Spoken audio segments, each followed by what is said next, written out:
सत साहेब सभी को राम राम। आप सभी पुण्यात्माओं के मन में ये प्रश्न तो जरूर उठता होगा, आखिर ये सूक्ष्म वेद ऐसा क्या है इस सूक्ष्म वेद में जो चारों वेद में नहीं है। क्या है ये सूक्ष्म वेद? साहेब अपने सूक्ष्म वेद में ही बताते हैं कि ऋग यजु साम अथर्वण चारों सूक्ष्म वेद के पूता, जिन ये पिंड ब्रह्मांड रचे हैं सो पद है अनभूता। कि भाई जो ऋग्वेद, यजुर्वेद, सामवेद, अथर्ववेद ये चारों कौन हैं? ये चारों सूक्ष्म वेद के पूत हैं, पुत्र हैं। अर्थात सूक्ष्म वेद के सामने ये चारों बहुत छोटे हैं। सूक्ष्म वेद इनके पिता के समान है। वो कहते हैं ना, पाकिस्तान और भारत, बोले भारत बाप है और पाकिस्तान बेटा, और बाप बाप होता है और बेटा बेटा होता है। बेटा कभी बाप नहीं बन सकता। ठीक इसी प्रकार जो सूक्ष्म वेद है वो इन चारों वेदों से ऊपर है। ये चारों वेद मिलकर भी सूक्ष्म वेद की बराबरी नहीं कर सकते हैं। कभी भी आपको चारों वेदों में इस सृष्टि रचना का जो रहस्य है वो नहीं मिलेगा। ये सारा रहस्य सूक्ष्म वेद के अंदर है। चारों वेद आपको मुक्ति नहीं दे सकते, मुक्ति का ज्ञान उनमें नहीं है। मुक्ति का ज्ञान केवल और केवल सूक्ष्म वेद में है। फिर क्या कहा कि सूक्ष्म वेद शिव ने पढ़ा, वो अंछर तू बाच, सुरत सुषम में लाइये झांझ पीट मत नाच। कि भाई सूक्ष्म वेद किसने पढ़ा? सूक्ष्म वेद पढ़ा शिव ने। और वही जो शिव है, जो शिव ने सूक्ष्म वेद पढ़ा है, वो ज्ञान तुम पढ़ो। ये जो सूक्ष्म वेद है इसके अंदर अपनी सूरत लगाओ। ये जो चारों वेद है इनकी बाणियां पढ़ के पीटो मत झांझ और नाचो मत। नाचने और गाने से वो परमात्मा नहीं मिलता है। किसी को मिला है वेद पढ़ के? चारों वेद पढ़ के नहीं मिला, लेकिन सूक्ष्म वेद पढ़ के मिला। कहां है प्रमाण कि सूक्ष्म वेद पढ़ के मिला? तो साहेब बताते हैं, गरीब सूक्ष्म वेद है पांचवा, जाकू पढ़े न कोई, सूक्ष्म वेद संतों पढ़ा आवा गौन न होई। कि जो चार वेद हैं इनसे मुक्ति नहीं मिलती, लेकिन जो पांचवा है वो है सूक्ष्म वेद। और ये सूक्ष्म वेद जो है इसको कोई नहीं पढ़ता है, इसको केवल संत पढ़ते हैं। जो इसे पढ़ता है वो संत बन जाता है। फिर उसका आवागमन नहीं होता, क्योंकि उसमें ज्ञान ही ऐसा है। और यही सूक्ष्म वेद का ज्ञान आपको अब दिया जा रहा है। तो इसीलिए सूक्ष्म वेद को ध्यान से सुनिए।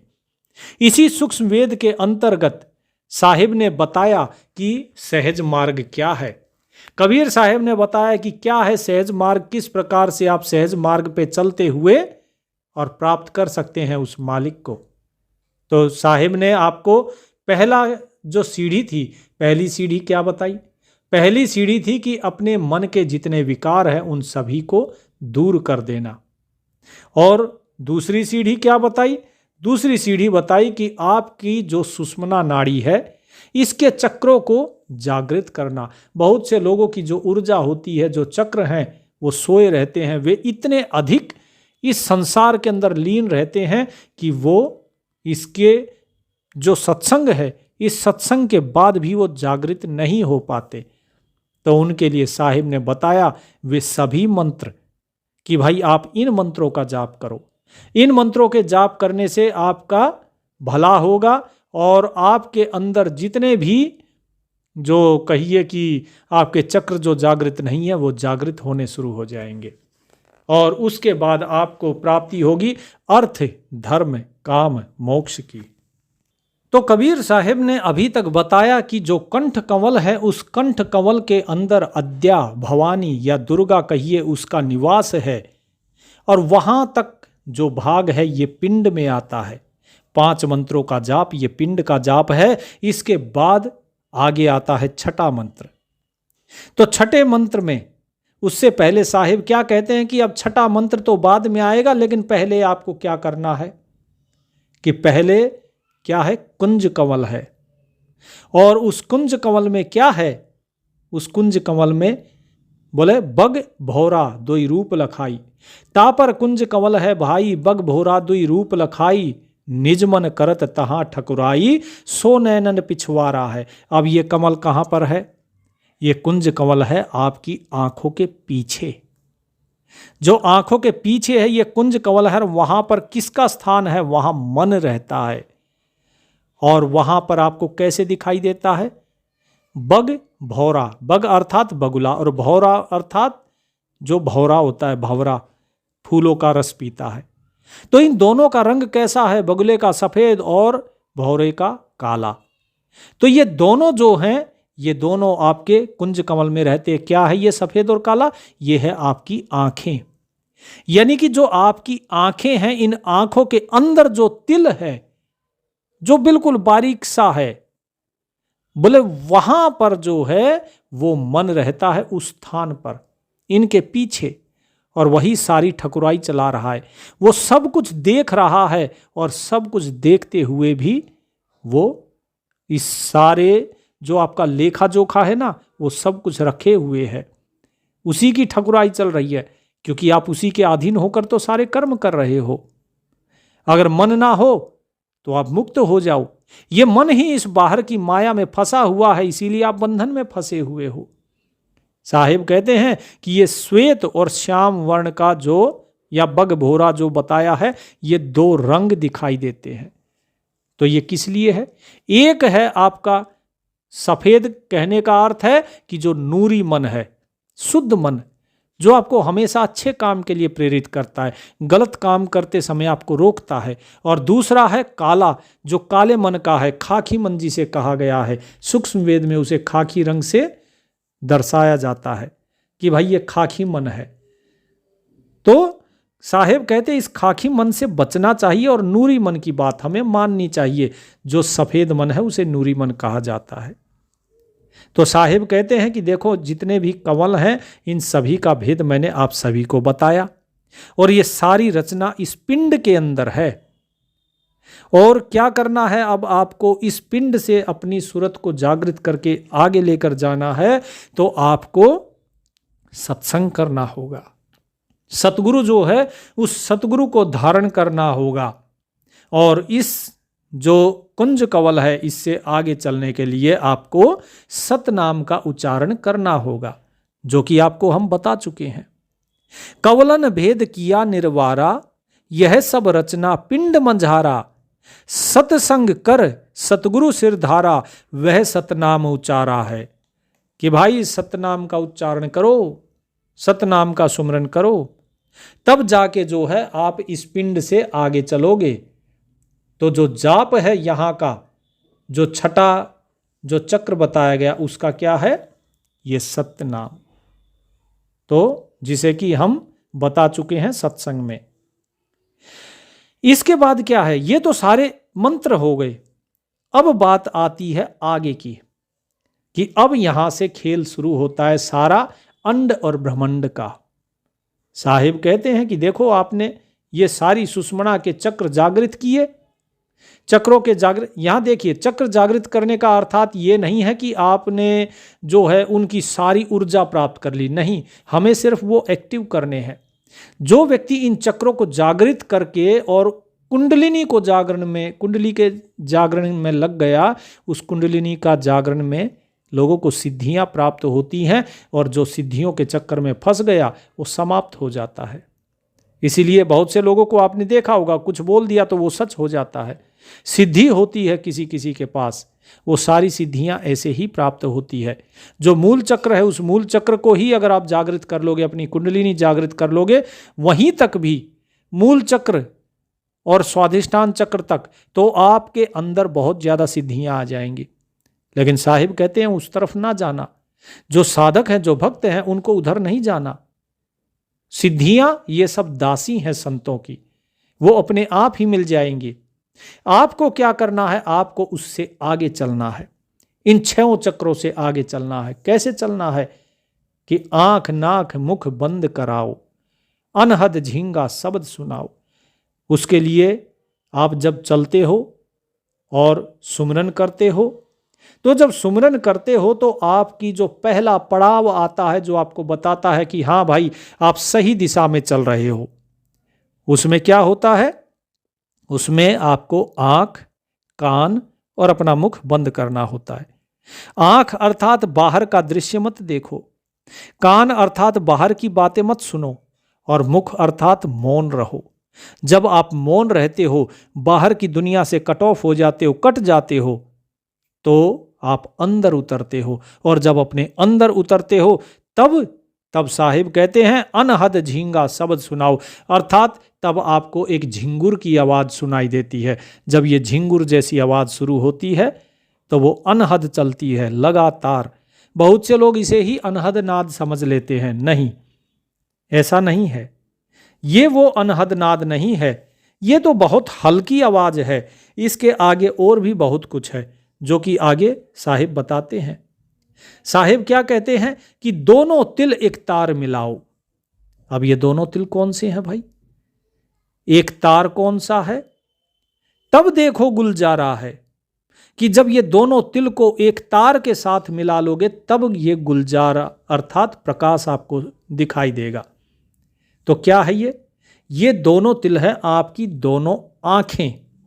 जो मैंने अभी बात करी थी कि ये जो सफ़ेद बगभोरा की जो बात आई थी, यानी सफ़ेद और उसके अंदर है काला रंग, जहां उसके पीछे बैठा है मन, और उसी के अंदर जो है एक तिल के समान जो है आंख के बिल्कुल बीच में, कभी देखना शीशे में, बिल्कुल बीच में एक पुतली होती है, बहुत छोटी सी बारीक सी।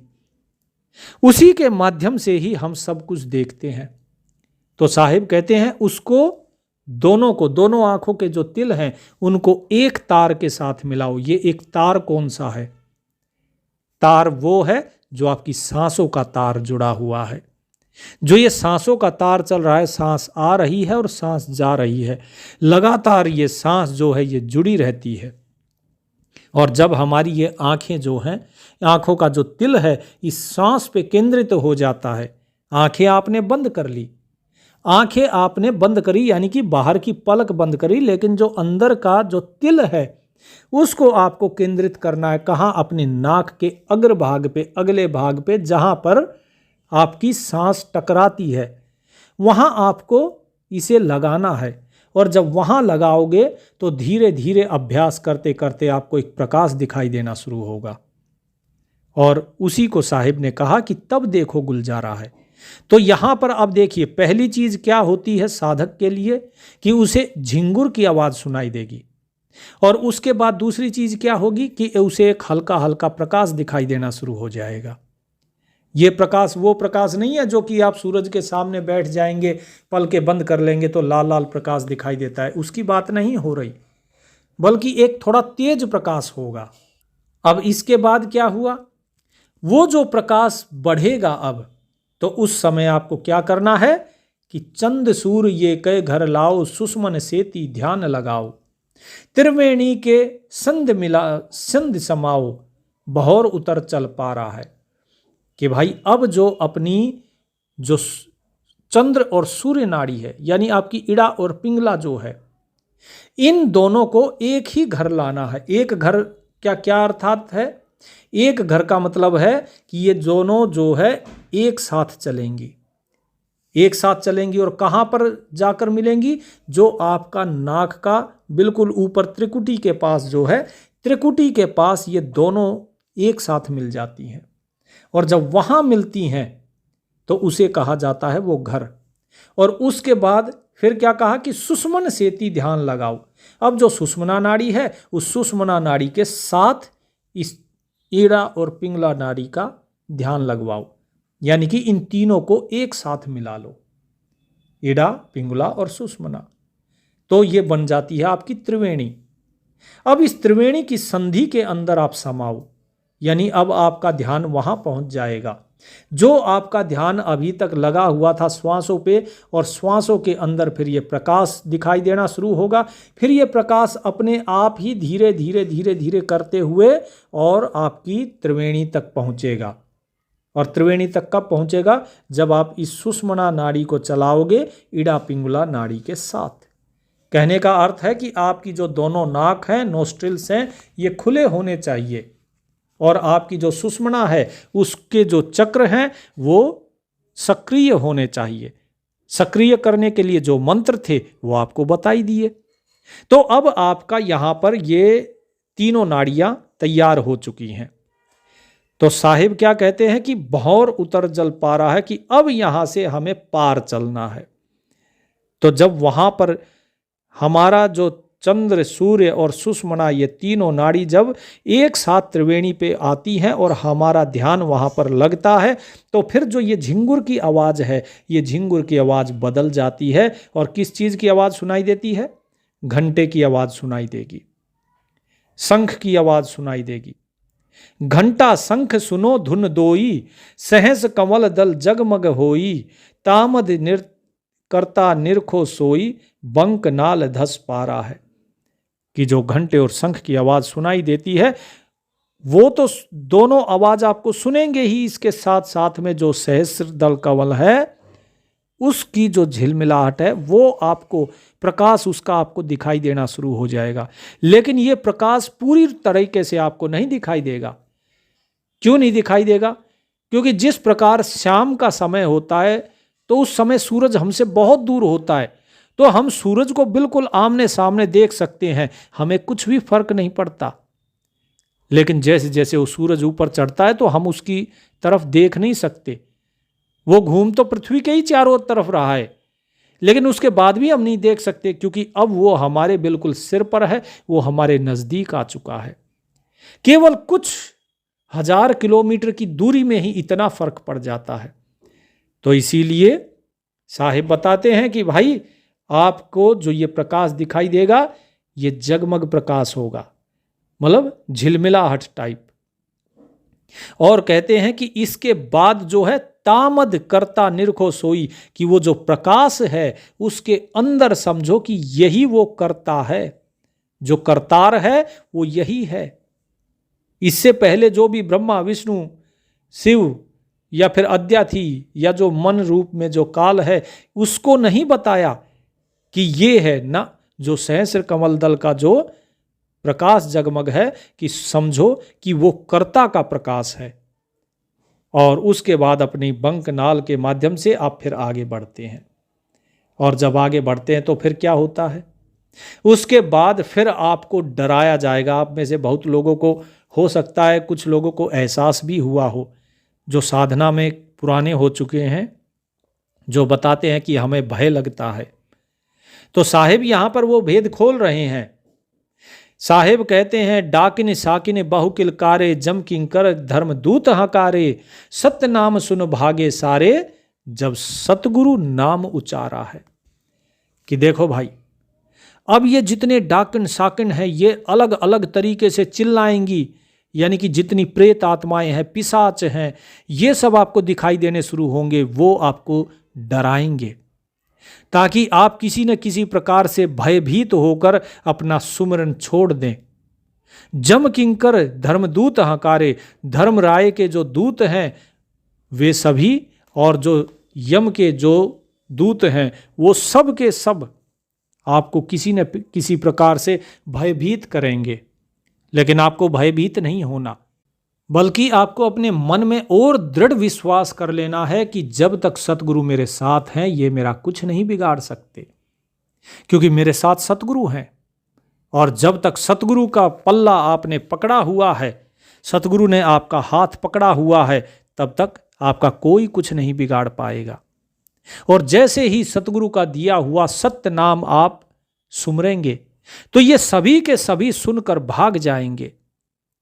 तो साहिब यहां बताते हैं कि सत्य नाम सुन भागे सारे। वो सत्य नाम जो कि 2 अक्षर का नाम है, वो आपको दिया हुआ है, बताया हुआ है। जब आप एक सच्चे गुरु से वो धारण करते हैं उस सत्य नाम को, तभी उसका वास्तविक यहां पर स्वरूप प्रकट होता है, तभी उसका वास्तविक असर आपको दिखाई देता है। यदि आप स्वयं से ये करना शुरू करेंगे तो उसका लाभ आपको नहीं मिलेगा। उसके लिए एक सच्चे गुरु से ही वो सत्य नाम प्राप्त करना चाहिए। इसके बाद साहिब क्या कहते हैं? साहिब कहते हैं कि भाई अब इसके आगे सुनो कि सत्य नाम आपने प्राप्त किया तो आप कहाँ पहुँचे सुमरन करके, कि गगन मंडल बिच उर्दमुख कुइया, गुरुमुख साधु भर भर पिया, निर्गुण प्यास मरे बिन किया, जाके ही अंधियारा है। कि गगन मंडल के अंदर फिर एक उल्टा कुआं है, और उस कुएं पर जो साधु हैं, जो गुरुमुख साधु हैं, जिन्होंने गुरु किया हुआ है, जिन्होंने जो नाम है वो नाम चोरी नहीं किया। बहुत से लोग होते हैं ना जो बिना गुरु के सुमरन करना शुरू कर देते हैं। नहीं, साहिब ने कहा कि गुरुमुख साधु भर भर पिया। जो गुरुमुखी है केवल वही साधु उस अमृत के कुएं को, वहां पर जो अमृत का रस है उसे पी सकता है, नहीं तो वहां से वापस फेर दिए जाते हैं, आगे नहीं जा सकते। क्या कहा साहिब ने? निगुरे प्यास मरे बिन किया जाके ही ये अंधियारा है। जो निगुरे हैं, जिनका कोई गुरु नहीं है, जो स्वयं ही नाम सुमरन कर रहे हैं, नाम सुमरन करते करते वो इस स्थिति तक पहुंच तो गए। बहुत से लोग हैं ना जिनको घंटे शंख की आवाज़ सुनाई देती है, लेकिन गुरु नहीं है। बोलते हैं जी हमें गुरु की क्या ज़रूरत, हमारे तो वैसे ही चल रहा है काम। तो साहिब ने यहाँ स्पष्ट कर दिया कि भाई तुम्हारा काम कहाँ से चलेगा, यहाँ से तो सुखदेव को भी वापस भेज दिया था, बोले तेरे पास गुरु नहीं है, जा वापस। बेशक गर्भ योगेश्वर हो, बेशक, क्योंकि उसने शिव का ज्ञान चोरी किया। शिव जी ने उसे ज्ञान नहीं दिया था, वो तो ज्ञान दे रहे थे किसको? गोरा को, जो गोरी को ज्ञान दे रहे थे, और इसने सुन लिया, ये तोते के रूप में था, तो उसे वापस फेर दिया कि ये ज्ञान चोरी का है। यही काम तो हुआ था द्रोणाचार्य ने जो अंगूठा मांगा था एकलव्य से, क्योंकि गुरु ने उसे शिष्य धारण नहीं किया था। तो जब तक गुरु आपको शिष्य धारण नहीं करता तब तक बात बनेगी नहीं। और गुरु और शिष्य का नाता ऐसा नहीं होता कि गुरु ने चलो ठीक है भाई आपको शिष्य धारण कर लेते हैं, और जो शिष्य जो है वो सोचता है कि चलो अपना गुरु धारण कर लेते हैं, मुझे क्योंकि आगे बढ़ना है ना, ऐसे नहीं। साहिब कहते हैं कि गुरु नाम है गम्य का, शिष्य सीख ले सोए। गुरु ज्ञान का नाम है और शिष्य उसका नाम है जो उस शिक्षा को ग्रहण कर लेता है। लेकिन बिन पद बिन मर्याद बिन गुरु शिष्य नहीं होए। जब तक पद जो है, पद का सम्मान ना हो, और जब तक जो मर्यादा है उस मर्यादा का पालन ना हो, गुरु शिष्य की मर्यादा का, तब तक गुरु शिष्य नहीं होता। बेशक आप नाम ले लो, कुछ भी ले लो, लेकिन यदि मन में प्रेम भाव नहीं है, मन में श्रद्धा नहीं है, तो फिर आप ना तो शिष्य हो और ना वो आपके गुरु हैं। ये मर्यादा होना बहुत जरूरी है, इस चीज को समझिए। ये भाव का ही तो सारा खेल है। और यदि निगुरे रह गए तो साहिब ने बता दिया, निगुरे प्यास मरे बिन किया। क्यों किया? करनी नहीं करी।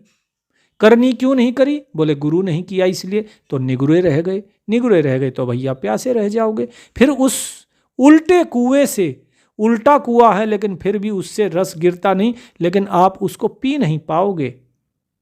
जाके ही अंधियारा है, ही अर्थात हृदय, कि उसके हृदय के अंदर अंधकार रहेगा, उसके हृदय के अंदर ज्ञान का प्रकाश नहीं होगा। तो जितने भी ऋषि मुनि जो पहले आपने देखे हैं, जो समाधि लगा के बैठे रहते थे, चाहे हिमालय में जाए चाहे कहीं भी, उन सभी का हाल यही हुआ है, क्योंकि गुरु नहीं था तो आगे बढ़ नहीं पाए और यहीं तक आकर रह गए और सोचते हैं अरे ये हमने अमृत पी लिया, हम अमर हो गए, लेकिन वो भी मर गए। तो इसीलिए साहिब कहते हैं कि भाई अमर होना है तो गुरु होना जरूरी है। गुरु के ज्ञान से हृदय का अंधकार दूर होगा और तभी आप जो है इस अमृत रस को पी पाओगे, तभी आगे बढ़ पाओगे। क्योंकि इसके बाद फिर आती है त्रिकुटी। तो साहिब क्या कहते हैं कि अब जो त्रिकुटी है, त्रिकुटी महल में विद्या सारा, घनहर गरजे बजे नगारा, लाल वर्ण सूरज उजियारा, चतुर कवल मंझार शबद ओंकारा है। कि इसके बाद त्रिकुटी में आप पहुंचते हैं और त्रिकुटी महल में जब आप जाते हैं तो वहां पर है असली जो ज्ञान है। फिर त्रिकुटी महल पर जाते ही आपको वो सार विद्या मिल जाती है, वो सार ज्ञान मिलना शुरू हो जाता है। और वहां पर फिर ऐसा लगता है आपको मानो कि बादल गरज रहे हो और नगाड़े बज रहे हो, इस प्रकार की धुन आपको सुनाई देनी शुरू हो जाती है। लाल रंग का आपको उजियारा दिखाई देना, ऐसा लगता है मानो लाल रंग का सूरज निकल आया हो, हर तरफ लाल ही लाल फैला रहता है। साहिब कहते हैं ना, लाली मेरे लाल की जित देखूं तित लाल, और लाली देखन मैं चली तो मैं भी हो गई लाल। तो वही लाली यहां पर उस परमात्मा का जो अभी तक आप देख रहे थे, जो सुन रहे थे, कि उस परमात्मा का रूप यहां पर दिखाई देना शुरू हो जाता है। तो वो लाल रंग में यहां दिखाई देता है, और यहां पर 4 कमल का जो है 4 दल का कमल है। और वहां पे कौन सा शब्द है? वहां का शब्द है ओंकार। तो अभी तक आपने क्या सुना, क्या समझा, क्या भेद आपको पता लगा? कि सबसे पहले क्या थे? मंत्र थे। मंत्र के बाद क्या आया? नाम। और नाम के बाद अब क्या शुरू हो गया? शब्द।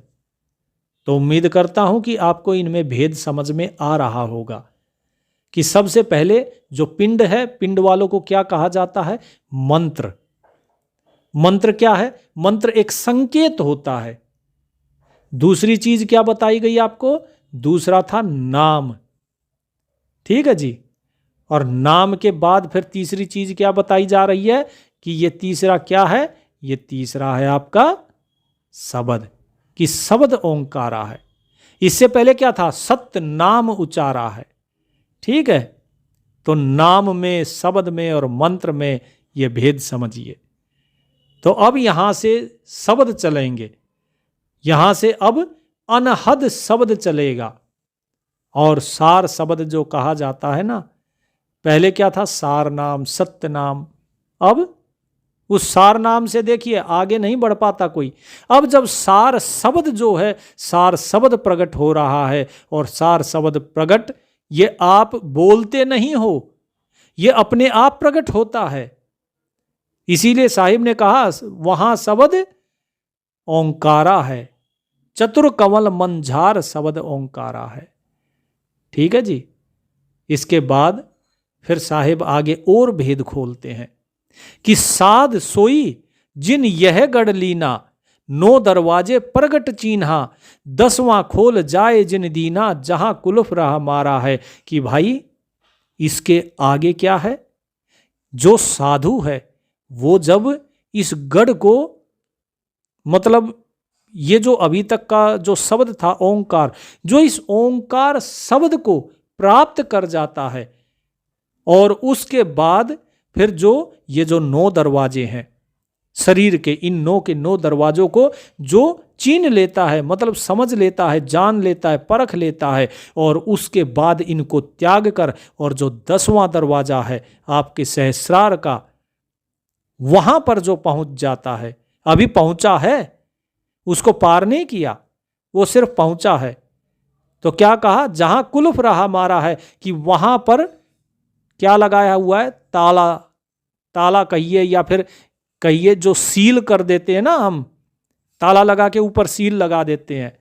कहीं पे किसी चीज को सीज करना हो, बैंक ने सील मार दी है ना, तो बोले वो सील लगाई हुई है वहां पे, उसको ऐसे कोई नहीं खोल सकता। खाली ताला हो तो कोई चाबी से खोल ले, लेकिन बोले भाई वो ऐसे नहीं खुलेगा। तो क्या कहा साहिब ने कि आगे सेत सुन्न है भाई, मान सरोवर पैठ नहाई, हंसन मिल हंसा होई जाई, मिले जो अमी आहारा है। कि इसके आगे जब ये ताला खुल जाता है तो जो ये हंस है, ये हमारा जीवात्मा है, ये फिर आगे सफेद सुन्न आ जाती है। उसका रंग कैसा है? सफेद, एकदम शून्य, वहां कुछ भी आपको दिखाई नहीं देगा, कुछ भी। फिर वहां से क्या चलता है? आगे चले तो मान सरोवर, और उस मान सरोवर में ये पहुंचता है। ये वही मान सरोवर है जहां से काल को बाहर निकाल दिया गया था। तो आप यहां काल के ऊपर आ चुके हैं। ठीक है जी। हालांकि मान सरोवर तक काल की पहुंच है, ये मत सोचना कि यहां से आप मुक्ति हो गई, नहीं, अभी नहीं हुई है।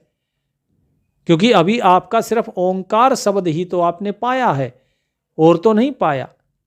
तो साहेब क्या कहते हैं, आगे श्वेत शून्य है भाई, इस श्वेत शून्य के अंदर मानसरोवर है, वहां पर आप नहाते हो, वहां पर आप बाकी जितने हंस हैं अर्थात जितनी आत्माएं हैं, पुण्यात्माएं हैं, उनके साथ मिलके आप भी पुण्यात्मा हो जाते हो। वे सभी पुण्यात्माएं अमृत रस को पीती हैं, आप भी उसी अमृत रस को पीते हो, और आप अजर अमर स्वयं का जो स्वरूप है उसे जान पाते हो। फिर इसके बाद क्या कहा, किंगरी सारंग बजे सिदारा, अक्षर ब्रह्म शून्य दरबारा। कि इसके बाद कौन है, इसके बाद है अक्षर ब्रह्म, यही है वो काल। ठीक है जी, जो बताया ना अभी आपको कि मानसरोवर तक उसकी पहुंच है, तो यहां पर जब आ जाते हो तो वहां पर किंगरी और सारंग की, सितार की, इस प्रकार की आवाज आपको सुनाई देती है।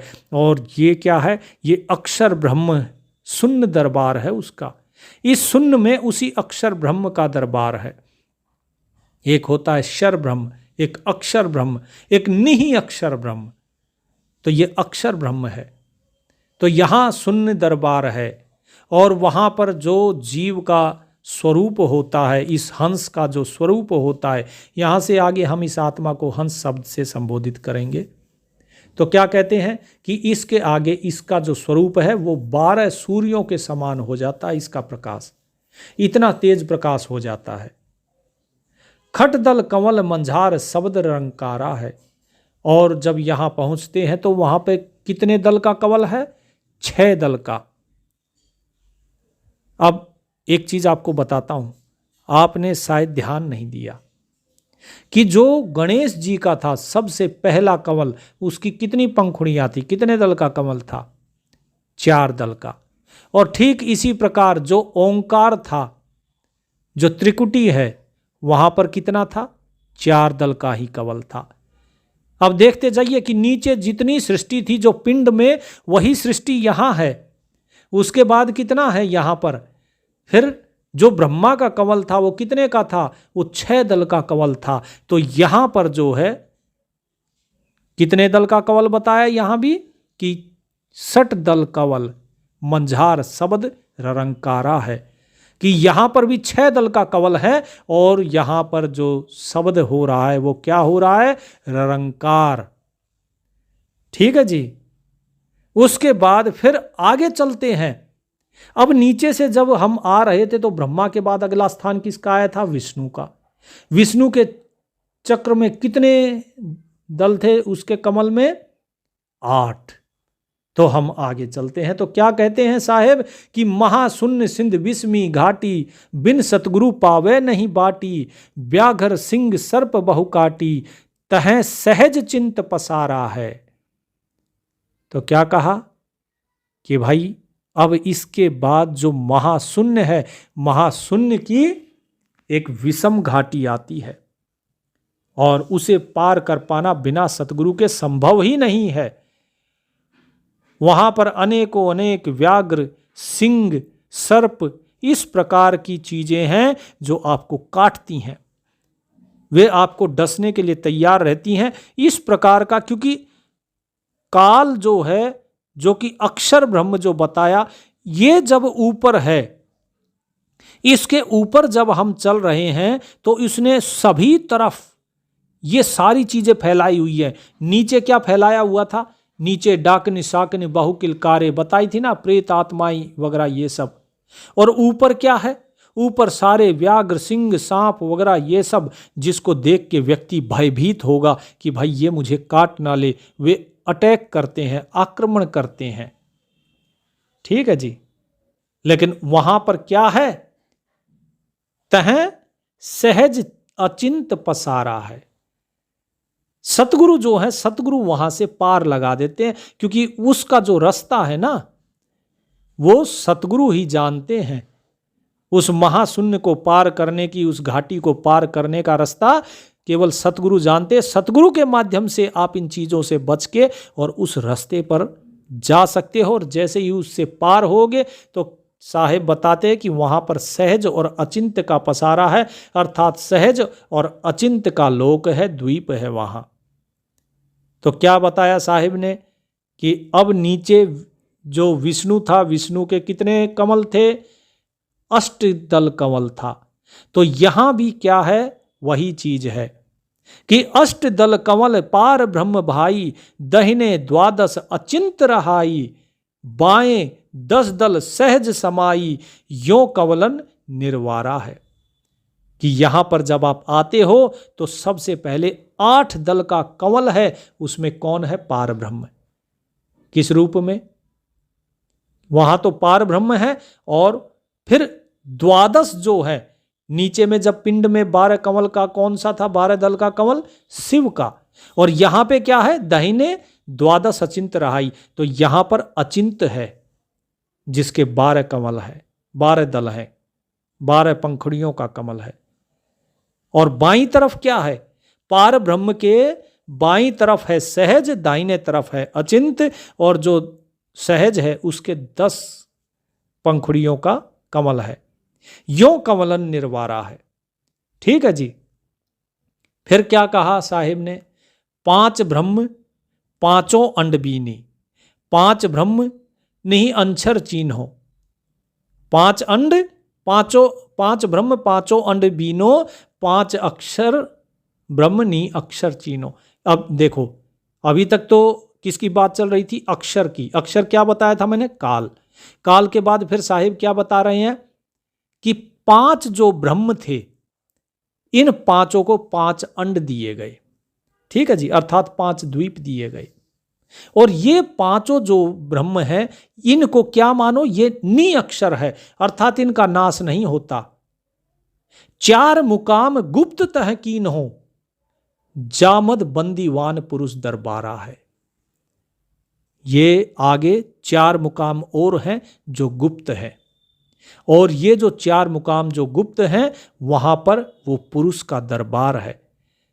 वो भी नी अंछर ही है, कि उसका मतलब अक्षर में नहीं लिखा जा सकता, वो क्षर नहीं होता, समाप्त नहीं होता। वो अजर अमर अविनाशी जो परम पिता परमात्मा है सतगुरु के रूप में, वो अनामी है, वो सब इसके फिर आगे आता है। तो साहिब बताते हैं कि भाई देखो, इन बातों को समझो, और जब इससे आगे चलोगे, अब देखो कहां तक आ गए हम? सहज और अचिंत यहां आ गए। अब इसके आगे चलते हैं। इसके आगे साहिब क्या कहते हैं कि 2 पर्वत के संद निहारो, भंवर गुफा ते संत पुकारो। कि इसके आगे आ गई भंवर गुफा, कि 2 पर्वत हैं, वो दोनों पर्वत आपस में जुड़े हुए हैं, और वहीं पर उन दोनों के बीच में है भंवर गुफा। वो भंवर गुफा इतनी बारीक है कि सुई का जो नाका है उससे भी बारीक है। तो साहिब कहते हैं कि वहां से संत पुकार करते हैं, किसको? सतगुरु के लिए। और क्या करते हैं? वहीं पर उन्हीं पर्वतों से जो भंवर गुफा बनी हुई है, वहां पर ये सारे संत पुकार करते हैं, और जो हंस हैं वो वहां पर खेलते हैं। और वहां किसका दरबार है? तहां गुरन दरबारा है। जो गुरुओं का दरबार है वो वहां पर है। यानी कि जो गुरु हैं, वो सभी गुरु आपको वहां तक ही ले जा सकते हैं। जो आपका गुरु है, जो सच्चे गुरु की बात हो रही है, जो देखिए, कई बार मैं बताता हूं ये चीज कि गुरु सच्चा है या झूठा, इस दुविधा में कभी नहीं पड़ना। पहले ये समझ लो कि जो गुरु आपको बताता है सत्य ज्ञान, कि भाई सत्य का आचरण करो, सत्य बोलो, ठीक है, और आपको ये मंत्र वगैरह बता देंगे, नाम बता देंगे, तो ये तो हो गए आपके गुरु। सच्चा गुरु कौन सा है? सच्चा गुरु वो है जो आपको सत्य नाम बताएगा, जो आपको सार नाम बता देगा, वो सच्चे गुरु हैं। जिस प्रकार आपको अभी ये सारी चीज़ें सूक्ष्म वेद के माध्यम से आपको मिली ही रही हैं कि भाई सतगुरु ने कौन सा मंत्र दिया आपको, क्या मंत्र का जाप करना चाहिए। तो वे जो गुरु हैं, वे आपको, जो सच्चे गुरु हैं, वो यहां तक आपको ले जाएंगे। और यहां पर क्या है? यहां पर सभी गुरुओं का दरबार है। और यहां क्या बनाए हुए हैं? सहस 88 दीप रचाए, हीरे पन्ने महल जड़ाए, मुरली बजत अखंड सदाए, तहां सोहम झनकारा है। कि भाई आप यहां पर जब आते हो तो यहां गुरुओं का दरबार है, और गुरुओं के दरबार में यहां 88,000 द्वीप हैं। सभी गुरु इन्हीं 88,000 द्वीपों में हैं। और हीरे पन्ने महल, मतलब जिस प्रकार होता है ना सजा हुआ, इस प्रकार से ये भी बड़े ही सुसज्जित हैं। और बड़ी मधुर मुरली की वहां पर धुन अखंड रूप से बजती रहती है। तो यहां पे कौन सी धुन आपको सुनाई देगी? कौन सा शब्द सुनाई देगा? यहां मुरली की धुन सुनाई देगी। और शब्द कौन सा झनकार हो रहा है यहां? तहां सोहम झनकारा है। तो आप समझ पाए कि इस शब्द से आप कहां तक पहुंचे? यहां तक आप पहुंच गए हो गुरुओं के माध्यम से सहस 88,000 द्वीप तक। लेकिन इसके बाद अब क्या होती है? इसके बाद अब सतगुरु की बारी है। गुरु ने अपना काम कर दिया, अब सतगुरु की बारी है। सतगुरु क्या करते हैं कि सोहम हद तजी जब भाई, कि अब जब इस सोहम की हद को हम त्यागते हैं। कैसे त्यागेंगे? वो सोहम जो शब्द है, जो झनकार हो रही है अंदर ही अंदर, जो अनहद शब्द उठा है, अब इसकी हद तजोगे। अब आगे जब ये सूरत चलती जाएगी तो क्या आ जाता है? बोले सो हम हद तजी जब भाई, सत्यलोक की हद पुनि आई, उठत सुगंध महा अधिकाई, जाको वार न पारा है। कि इसके बाद आती है सोहंग की हद पार करते ही सतलोक की हद। सतलोक की हद, वो जो सतलोक की हद है, वहां आते ही एक अलग ही सुगंध उठती है। इतनी तेज और इतनी मधुर सुगंध जिसका कोई वार पार नहीं है, ऐसा वो सतलोक है। और वहां पर जब ये हंस पहुंचता है तो इसका स्वरूप कितना हो जाता है, कैसा? बोले षोडश भानु हंस को रूपा, बीना सत धुन बजय अनूपा, हंसा करत चवर सिर भूपा, सत्य पुरुष दरबारा है। अब इसी बात को जो यहां पर अभी बताई जाएगी, इसको ध्यान से सुनिएगा कि यहां पे जो हंस है, इस हंस का रूप कितना हो जाता है? इसका स्वरूप 16 सूर्यों के बराबर हो जाता है। आप देखिए, एक सूर्य को अपनी आंख से नहीं देख सकते। जरा सोचिए, अगर यही रोशनी 16 गुना हो जाए तो कितना प्रकाश हो जाएगा। तो साहिब कहते हैं 16 सूर्यों के समान वो प्रकाश हो जाता है इस हंस का। और वहां पर कौन सी धुन सुनाई देती है? वहां धुन सुनाई देती है वीणा की। बड़ी ही अनुपम मधुर धुन वीणा की बजती रहती है। और वहां पर जो हंस हैं वो क्या करते हैं? वो जो राजा है उसके सिर पर चवर करते हैं। कौन है वो राजा? वो राजा है सत्य पुरुष। वो सत्य पुरुष का दरबार है। अब यहां पर आप देखिए कि यहां साहिब बता रहे हैं कि सत्य पुरुष के सिर पर चवर करते हैं हंस। और सतगुरु जो हैं, सतगुरु ही यहां पर हैं। सतगुरु ही आपको इस सतलोक तक लाते हैं, क्योंकि सोहम की हद पार तभी होती है जब सतगुरु हो। अब यहां पर एक चीज और समझिए। यदि आप इस चीज को नहीं समझ पा रहे हैं तो आप जानिए। अब जब हमने सत्संग डाला था कि कबीर साहिब जब नानक जी को लेकर आए थे सतलोक और उनको दर्शन कराया, ठीक इसी प्रकार धर्मदास जी को जब कराया, ठीक इसी प्रकार जब दादू साहेब को कराया, 3 दिन उनको लगे इस दर्शन करने में। तो उन्होंने क्या देखा कि जो सत्य पुरुष है वो हैं वहां पर, लेकिन वो दिखाई नहीं दे रहे हैं। लेकिन चवर हो रही है उनके सिर पे। चवर कौन कर रहे थे? स्वयं सतगुरु कबीर साहेब। स्वयं कबीर साहेब वहां पर चवर कर रहे थे। लेकिन कबीर साहेब के सिर पे भी चवर हो रहा था। कौन कर रहा था? किसी को नहीं पता। वो दिखाई नहीं दे रहा है कि उनके सर पे भी चवर हो रहा है, और वो जिसके सर पे चवर कर रहे हैं वो भी नहीं दिखाई दे रहा है। अर्थात जो वही सत्य पुरुष है वही सतगुरु को चवर करता है और सतगुरु ही सतपुरुष को चवर करते हैं। तो कहने का अर्थ यह है कि जो सत्य पुरुष है वो स्वयं ही सतगुरु बनकर इस संसार में लोगों को ज्ञान देते हैं, इस भवसागर से उन्हें पार करते हैं।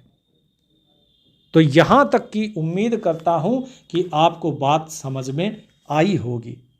अब इसके आगे साहिब क्या बताते हैं कि सतलोक के आगे भी है। कौन सा लोक है फिर?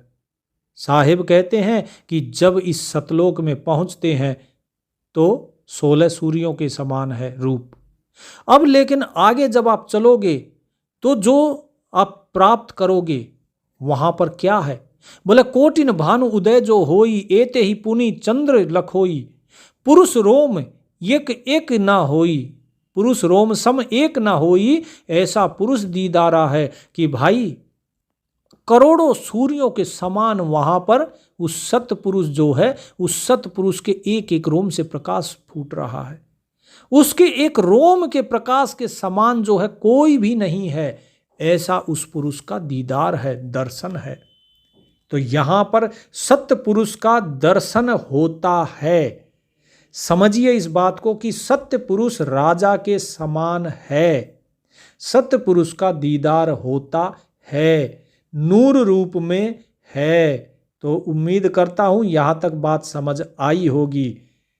ऐसा नहीं है उसका पीठ पेट आंख नाक इस प्रकार की हमारी तरह स्थूल काया नहीं है, लेकिन वो दिखाई देता है, क्योंकि जो हंस है, हंस का जो प्रकाश है वो 16 सूर्यों के समान है और उसका प्रकाश, उस परमात्मा का प्रकाश करोड़ों सूर्यों के समान है। लेकिन जब इससे आगे चलते हैं, यहां तो आपको क्या बताया कि वो राजा के समान है। ठीक है जी, यहां तो बता दिया कि वो राजा के समान है, लेकिन जब इसके आगे चलेंगे तो साहिब क्या कहते हैं, आगे अलख लोक है भाई, अलख पुरुष की तह ठकुराई, अरबन सूर रोम सम नाही, ऐसा अलख निहारा है कि इसके आगे है अलख पुरुष। वो अलख पुरुष की जो यहां पे अब दिखाई नहीं दे रहा, अब यहां दिखाई नहीं देता वो, इसीलिए उसका नाम है अलख पुरुष और इस लोक का नाम है अलख लोक। और वहां पे उसके परमात्मा के एक एक रोम का जो प्रकाश है वो अरबों सूर्यों के समान है। अरबों सूर्य भी मिलकर उसके उस एक रोम के प्रकाश के बराबर नहीं है, ऐसा नूर है उसका। और उसके भी आगे जब चलेंगे तो क्या कहा, तापर अगम महल एक साजा, अगम पुरुष ताही को राजा। आगे अगम महल है अर्थात अगम लोक है और उसका राजा कौन है, अगम पुरुष है। अगम कौन है, जिसकी कोई गति नहीं जान सकता, जिसको जाना नहीं जा सकता, वो है अगम। और साहिब क्या कहते हैं, खरबन सूर रोम एक लाजा, ऐसा अगम अपारा है कि खरबों सूर्य कितने होते हैं, एक खरब होते हैं 100 अरब के बराबर, कि 100 अरब सूर्य भी लजा जाएं उसके सामने, इतना उसके एक रूम का नूर है, ऐसा तेज पुंज है वो। आगे साहिब क्या कहते हैं कि इसके आगे क्या है, कि इसके आगे उसका मालिक का स्वरूप कैसा हो जाता है, कि तापर अकय लोक है भाई, पुरुष अनामी तहां रहाई, जो पहुंचा जानेगा वाही, कहन सुनन तै न्यारा है। कि इसके आगे है अकय लोक, और वो जो अकय लोक है वहां पर जो परमात्मा है वो अनामी है, उसका कोई नाम नहीं, उसके बारे में कोई कुछ नहीं कह सकता, उसके बारे में केवल वही जान सकता है जो वहां पहुंचेगा, क्योंकि वो कहने सुनने से परे है। अभी तक तो आपको बता दिया कि हाँ इतने सूर्यों का प्रकाश है, वो ऐसा है, वो राजा के समान है, लेकिन उसके बारे में तो कोई कह भी नहीं सकता।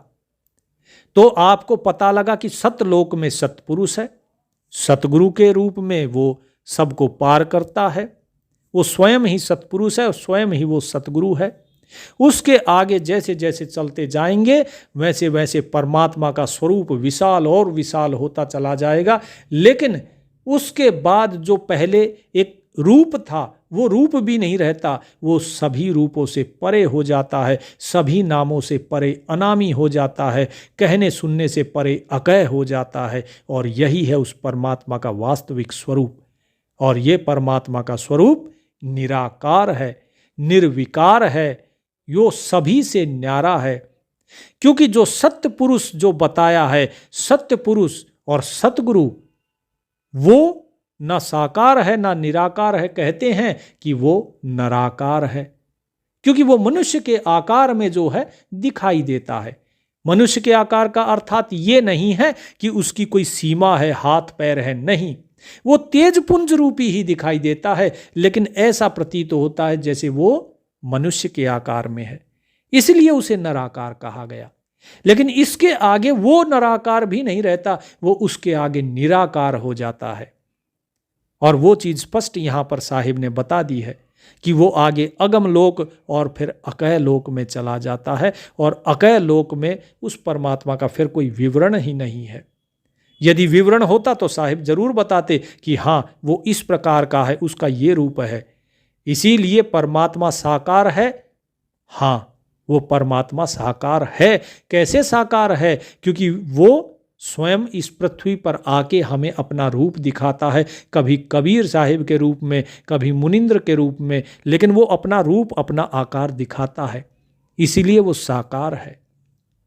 और वो परमात्मा जब सतलोक में होता है तो वो परमात्मा नराकार है। और जब वो परमात्मा सतलोक से भी आगे अकह लोक और अनामी लोक में होता है, अलख लोक में होता है, तो उसे कोई देख ही नहीं सकता। वो अलख है, वो अकह है, उसके बारे में कुछ कहा नहीं जा सकता। वो सभी रूप से, सभी नाम से, हर चीज से परे हो जाता है। इस नाम रूप को वो छोड़ देता है, क्योंकि ये नाम रूप बंधन है, और इस बंधन से मुक्त होना यानी नाम रूप से परे हो जाना। तो साहिब ने यही चीज बताई कि वो परमात्मा फिर यहाँ पे निराकार है। तो आपको समझ आई कि परमात्मा साकार भी है, परमात्मा निराकार भी है, परमात्मा नराकार भी है। जो ये कहता है कि वो निराकार नहीं है या वो साकार नहीं है या वो केवल नराकार है या नराकार नहीं है, ये सब गलत है। वास्तव में वो परमात्मा सभी से अलग है। ना ही वो उसके गुण है, ना ही वो उसके निर्गुण है। अगर गुण कहेंगे तो फिर जो निर्गुण है वो कौन है? और अगर कहेंगे कि परमात्मा निर्गुण है तो फिर ये गुण किसने बनाए? तो इसीलिए साहिब ने कहा कि निर्गुण कहूं तो गुण किन कीन है, और सरगुण कहूं तो हानम, कि सगुण कहता हूं तो हानि होती है। क्यों? क्योंकि निर्गुण है परमात्मा। तो कहने का अर्थ यह है कि वो परमात्मा सगुण भी है, निर्गुण भी है, और वो इन सब से परे भी है। तो इसीलिए उसे कहा जाता है वो गुणातीत है। वो काल से परे है तो कालातीत है, वो माया से परे है तो मायातीत है। तो साहिब बताते हैं कि काया भेद किया निर्वारा, कि देखो इस काया का सारा भेद मैंने आपके सामने खोल के रख दिया। और ये काया के अंदर क्या है? ये सब रचना पिंड मंझारा, कि ये सारी रचना इस शरीर के ही अंदर है। माया अवगत जाल पसारा, सो कारीगर भारा है। ये सारा जाल जो फैलाया हुआ है, ये किसने फैलाया? उस कारीगर ने। किस कारीगर ने? माया ने। इस माया का है ये सारा अवगत जाल। जो भी कुछ आपको दिखाई दे रहा है, जो पल पल बदलता रहता है, ये सब कुछ माया है। संतो आवे जाए सो माया, आदि माया कीन्ही चतुराई, झूठी बाजी पिंड दिखाई, अवगत रचन रची अंडमाई, ताका प्रतिबिंब डारा है। कि भाई जो अवगत ने जो रचना रची, अर्थात जो परमात्मा ने सत्य सृष्टि की जो रचना रची, वही इस आदि माया ने चतुराई करके इस पिंड के अंदर झूठी रचना बना दी। झूठी बाजी पिंड दिखाई, पिंड के अंदर वही झूठी बाजी दिखा दी। अभी आपको बताया ना किस प्रकार जो 4 दल का कमल था गणेश का, वो ऊपर भी है त्रिकुटी में। जो नीचे था 6 दल का कमल, वो ऊपर भी है। जो नीचे था 8 दल का कमल, 12 दल का कमल, 10 दल का कमल, वो ऊपर भी है। अर्थात जैसा ऊपर सतलोक तक सृष्टि की रचना करी परमात्मा ने, वैसी ही माया ने नीचे भी रच दी, ताकि लोग भ्रम में पड़ जाएं। यही तो खेल है सारा, कि सत्य क्या है और झूठ क्या है। इसी सच और झूठ को अलग विवेक के द्वारा किया जाता है। तो साहिब क्या कहते हैं कि अवगत रचन रची अंडमाई, कि अवगत उस परमात्मा ने तो ये रचना अंड के अंदर रची थी, लेकिन माया ने उसे पिंड में रच दिया। कैसे? ताका प्रतिबिंब डारा है, कि उसका प्रतिबिंब, उसकी परछाई डालकर। माया क्या है? माया भी उस परमात्मा की ही परछाई है, और कुछ नहीं है। माया सब वही है। और उस माया ने फिर इन्हीं का प्रतिबिंब नीचे पिंड में डाल दिया। बोले लो भाई, ये है सब कुछ, ब्रह्मा विष्णु महेश, सारी सृष्टि का कर्ता धर्ता। ना, वो सब नहीं है। इसीलिए इस चीज को हमेशा ध्यान में रखिएगा। यही है सूक्ष्म वेद, और ये सूक्ष्म वेद आपको चारों वेदों में भी ये ज्ञान नहीं मिलेगा जो यहां साहिब ने बताया। चारों वेदों में क्या है? गणेश, ब्रह्मा, विष्णु, महेश, दुर्गा, भवानी, काली, सब इन्हीं की तो गुणगान है, उसके आगे का तो कुछ है नहीं। तो कबीर साहब यही चीज कहते हैं कि शब्द विहंगम चाल हमारी, कहें कबीर सतगुरु दई तारी, खुले कपाट शब्द झनकारी, अंड पिंड के पार सो देश हमारा है। कि भाई हमारी जो चाल है वो शब्द विहंगम है। विहंग क्या होता है? पक्षी। शब्द विहंगम क्या होता है? कि जिस प्रकार हमारी बोलते ही आवाज दूर तक जाती है कि नहीं? शब्द जो ध्वनि की आवाज होती है, बोले इतनी हमारी गति है, अभी यहां है तो पल में कहीं और, इतनी गति से हम चलते हैं। ये हमारी चाल है इस शरीर के अंदर। और कबीर साहब कहते हैं कि सतगुरु ये सारा ज्ञान देते हैं। ये सारा जो शब्द का ज्ञान है ये सतगुरु देते हैं। उन्हीं के द्वारा ही ये सारे जो दरवाजे हैं, किसके? जो ब्रह्मरंध्र के दरवाजे खुलते हैं। बोले ये सब कुछ उस शब्द का जो झनकार होता है, जो आवाज होती है, सब कुछ सतगुरु के कारण है, उसी की कृपा के कारण है। अंड पिंड के पार सो देश हमारा है। इस अंड और पिंड के पार जो है वही हमारा देश है, वही हमारा असली स्थान है। अंड में कौन सी, पिंड में कौन सी रचना? माया की बनाई हुई। अंड में कौन सी रचना? परमात्मा की बनाई हुई। लेकिन परमात्मा ने वो सृष्टि की रचना बनाई है। और कबीर साहब क्या कहते हैं कि हम तो उससे भी परे हैं, ब्रह्मांड में है। और उस ब्रह्मांड में कौन है? स्वयं सतगुरु सत्य पुरुष के रूप में है, और उसके आगे अलख रूप में है, उसके आगे अगम रूप में है, और उसके आगे अकय लोक में वो अकय हैं, अनामी है। तो इसीलिए कबीर साहब कहते हैं कि सब कुछ इसमें हम ही हैं। तो इसलिए मेरे भाई इन चीज़ों को समझिए कि यहाँ पर जो भेद बताया है ये भेद बाकी जगह नहीं मिलेगा। इसीलिए कभी भी यदि आपको कोई कहता ये काल है, ये फलाना है, ये ठिकाना है, ना, किसी के साथ किसी का भी आपको, वो कहते हैं ना एक दूसरे के साथ, बोले मेल मिलाप जो हम करते हैं ना, तुलना, वो तुलना नहीं करनी कि ये अच्छा है या वो बुरा है। ना, सब कुछ परमात्मा ही है। वही परमात्मा अकय लोक से आता है। अकय लोक से आप ये कह सकते हैं, एक सीधे शब्दों में अगर कहा जाए कि जो सूर्य है, सूर्य का प्रकाश बहुत ज्यादा होता है। उस सूर्य के प्रकाश के आगे एक हल्का सा पर्दा लगा दीजिए तो हल्का सा प्रकाश कम हो जाएगा। तो वो आपका क्या हो गया? वो आपका हो गया फिर अकय लोक से आप कह दीजिए कि वो अगम लोक हो गया, वो अगम पुरुष हो गया। पहले अनामी था, अब अगम पुरुष कह दिया। थोड़ा एक पर्दा और डाल देंगे तो उसका प्रकाश और कम हो गया, तो वो अलग पुरुष हो गया। उसके बाद एक पर्दा और डाल देंगे तो उसमें थोड़ा सा और कम हो गई, जो नूर था, जो रोशनी थी और कम हो गई, तो वो किस रूप में आ गया? अब वो सतपुरुष कहलाता है। वही सतपुरुष सतगुरु हो जाता है।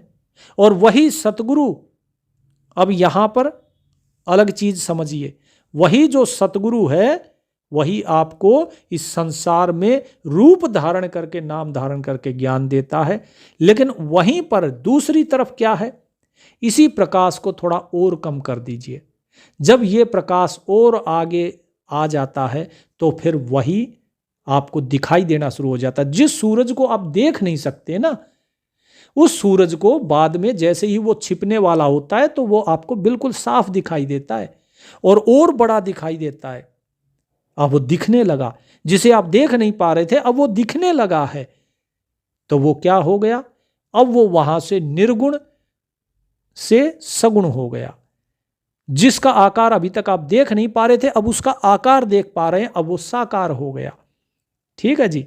तो ये फिर यहां पर कहलाता है काल। काल के बाद फिर आगे और ये काल के ही पुत्र हो गए ब्रह्मा विष्णु महेश, और फिर उनका पुत्र हो गया गणेश। तो इस प्रकार से ये सृष्टि की रचना रची हुई है। इसीलिए समझ लीजिए हर चीज के अंदर वो परमात्मा ही है, उसी का स्वरूप है। इसीलिए कबीर साहिब ने बिल्कुल स्पष्ट कहा था, सब घट मेरे साइया सूनी सेज न कोय, बलिहारी वा घट की जा घट प्रगट होए, कि वो परमात्मा ही हर घट में मौजूद है, कण कण में। तो इसीलिए जो व्यक्ति इसके अंदर भेद करता है उसकी मुक्ति में भी फिर भेद आ जाता है। इसीलिए किसी में भी भेद मत करो, चाहे वो काल का अवतार हो, चाहे वो सतगुरु का अवतार हो, चाहे वो संत का अवतार हो, चाहे वो पिंड में हो चाहे ब्रह्मांड में हो, किसी के अंदर भेद नहीं करता। सभी का सम्मान करो, सभी को प्रणाम करो, और वंदना केवल और केवल पूजा उस परमात्मा की और किसी की नहीं, और किसी की नहीं। और वो परमात्मा कहाँ है, उस परमात्मा की अब आप पूजा कैसे करोगे? बात तो बिल्कुल सही है कि भाई उसका नाम नहीं है, रूप नहीं है अकैलोक में, उसको तो कैसे जाने हम? उसको जानने का तरीका क्या है कि आप स्वयं भी जब सतगुरु के पास जाते हो तो सतगुरु जो सबसे पहले है, सतगुरु को आप धारण करो, आप सतगुरु का ज्ञान ग्रहण करो, सतगुरु जो है उसे ही आप सब कुछ मानो। तो जब सतगुरु को सब कुछ मानोगे तो अपने आप ही धीरे धीरे उस रूप को प्राप्त करते चले जाओगे। सतगुरु को तो जानते हो ना, कबीर साहिब, आप सतगुरु को जानते हो। साहिब ने क्या कहा कि सतगुरु साहिब एक है, दूजा सब आकार, आपा मेटे हरि भजे, आपा मेटे गुरु भजे, तब पावे करतार। यही चीज कई जगह बताई गई है कि गुरु साहिब तो एक है, तो गुरु हुए उनको भजो तो वो सोहम की हद तक पहुंचा देंगे। और जब वहां पर जाओगे तो फिर वहां से आ जाते हैं सतगुरु, फिर सतगुरु आपको सतलोक ले जाएंगे, और सतलोक पहुंच गए तो वहां पर उन्हीं की जब बंदगी करते रहोगे तो वहां से फिर अपने आप ही आप उस परमात्मा के साथ एक हो जाओगे, और उस अकह लोक तक आपकी जो यात्रा है वो पूर्ण हो जाएगी। आप और उस मालिक में कोई फर्क नहीं रहेगा, एक ही हो जाओगे। तभी कबीर साहिब ने कहा कि अब तो जाए चढ़े सिंहासन, मिले हैं सारंग पानी, राम कबीरा एक भय हैं कोई न सके पिछानी। कि भाई अब हम उस सिंहासन तक पहुंच गए, अब वहां तक पहुंच गए हैं, अब हम कि उस मालिक के साथ हम एक हो गए। अब उसमें और हम में कोई भेद ही नहीं रहा। अब ये कबीर वही हो चुका है, अब ये कबीर नहीं रहा। लेकिन इस भेद को हर कोई नहीं जान पाता, कोई नहीं जान पाया। तो यही चीज है। कबीर साहिब सूक्ष्म वेद में और भी बताते हैं बहुत सी चीज, कि हम सुल्तानी नानक तारे, दादू को उपदेश दिया, जात जुलाहा भेद न पाया, काशी माह कबीर हुआ। कि काशी में कबीर के रूप में आ गया था मैं तो, लेकिन क्या करे, लोगों को मेरा भेद ही नहीं मिला। तो इसीलिए उनको अलग अलग, क्यों, वहां पे जुलाहे की जात में थे तो दूसरे रूपों में आना पड़ा। तो इसीलिए कहता हूं भाई कि परमात्मा जो रचता है, जो खेलता है, उसके खेल को कोई नहीं समझ पाता। तो इसीलिए वो जो खेल खेल रहा है उसको खेलने दो, आप केवल अपने सुमरन में दृढ़ होकर लग जाओ। आपको यहाँ पर बता दिया होगा कि किस प्रकार का सुमिरन है और किसका नाम सुमिरन करना है, कौन सा नाम सुमिरन करना है, कौन से मंत्र का जाप करना है, ये सारी चीज़ें आपको बता दिया। और आगे क्या क्या प्रकाश दिखेगा, कितना प्रकाश होगा, किस रंग का होगा, कौन सी जो है धुन सुनाई देगी, ये सारी चीज़ें आपको हम बता चुके हैं। तो आपको अगर समझ ना आए तो सत्संग को दोबारा सुनिए। तो आप इसी प्रकार से सुमिरन कीजिए जैसे बताया गया है, तो परमात्मा आपका भी कल्याण करेंगे। और आप भी गुरु में श्रद्धा रखिए तो ही आप सतगुरु को प्राप्त कर सकते हैं। नहीं तो सतगुरु को अगर प्राप्त करना इतना हंसी खेल नहीं है। जब गुरु में ही श्रद्धा नहीं तो सतगुरु कहाँ से मिलेंगे, क्योंकि आप स्वयं सच्चे नहीं हुए। क्या बताया, जब सतलोक की हद कब आती है, जब सोहम की हद पार होती है। जब आप वहीं तक नहीं पहुंचेंगे तो कैसे मिलेंगे सतगुरु? पहले भी आपको बताया था कि सतगुरु कहाँ मिला? तुरिया केरे तीर। ऐसा सतगुरु हम मिला तुरिया केरे तीर। भगल विद्या बानी कहे छारे छाने नीर और खीर। और फिर उन्होंने क्या कहा? इस सारे संसार की भगल अर्थात जो संसार बनाया है ये, इस सब का ज्ञान उन्होंने कहा। तो जो ज्ञान यहाँ कबीर साहिब ने बताया है ये सारा ज्ञान गरीबदास महाराज को ही बताया, और सब कुछ ये लिखा हुआ है सूक्ष्म वेद के अंदर। तो उम्मीद करता हूँ आज का सत्संग आपके लिए लाभकारी होगा। परमात्मा का नाम सुमरन कीजिए। परमात्मा आप सभी का कल्याण करें। सत साहिब।